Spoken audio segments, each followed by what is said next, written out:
We will talk about the Americans and British culture.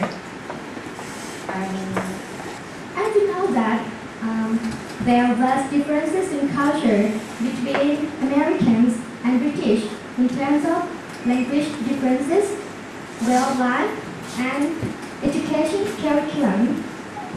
Therefore, today we would like to present about eating implements. Let's start with Miss Wan Pen. She will talking about the times they eat and the speed with which they eat. Thank you.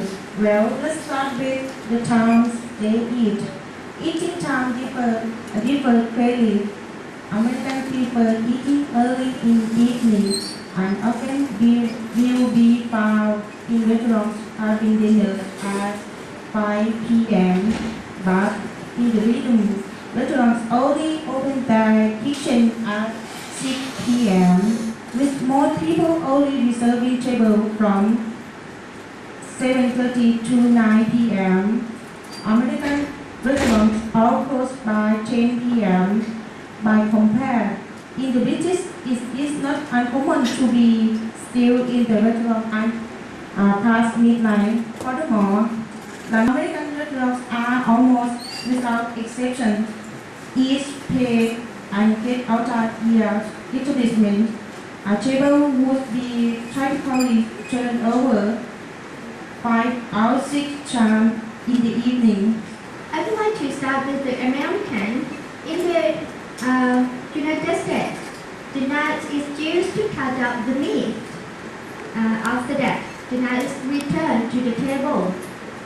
The fork placed in the right hand, and the rest of the meal consumed with the fork only. It are eaten with a knife and fork, and not one's fingers, except perhaps in the pub or fast food outlet. But in Americans, I will use their finger for fries, even in upmarket restaurants. It is same as Thailand, right? And while on the subject of chips or fries, in the USA, chips are always called fries unless they are served with battered fish. So they call fish and chips. Remove the top half of the bun and eat the balance of hamburger with knife and fork.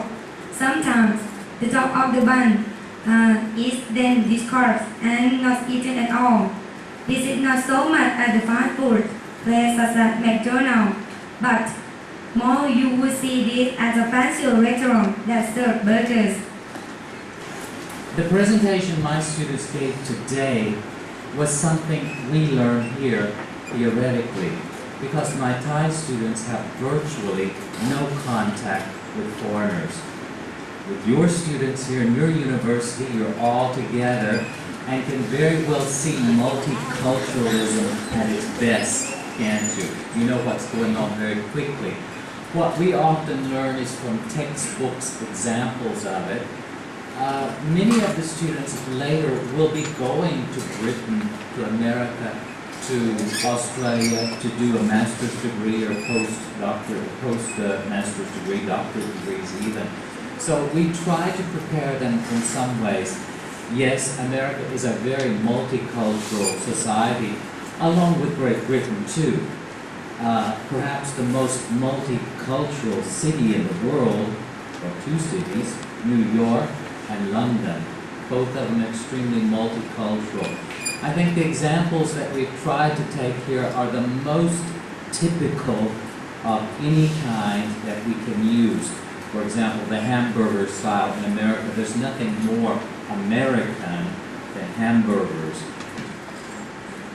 Today our topic is organic farm and community activities.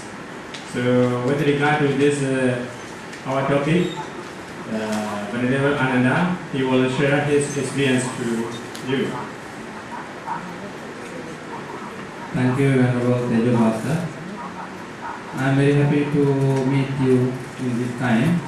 Especially our college divided our students as groups according to our topics.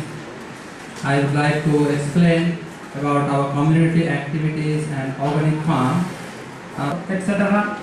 These are very good fruits and vegetables for our day-to-day activities, and these are very healthy foods. And normally we use non-vegetarian foods every day.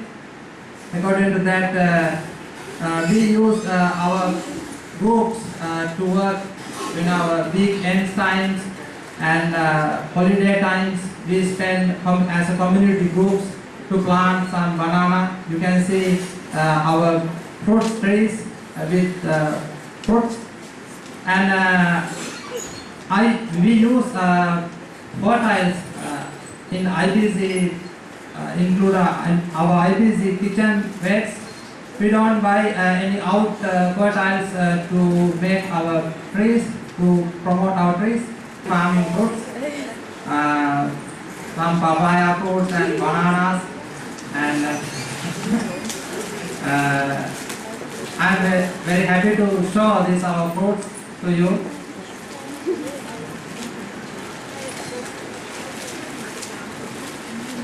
This student came last year. IBC organic farm start from last year. Now 2 years. I think new have fruit, some fruit have vegetable, but some fruit small now, not so big. I think the future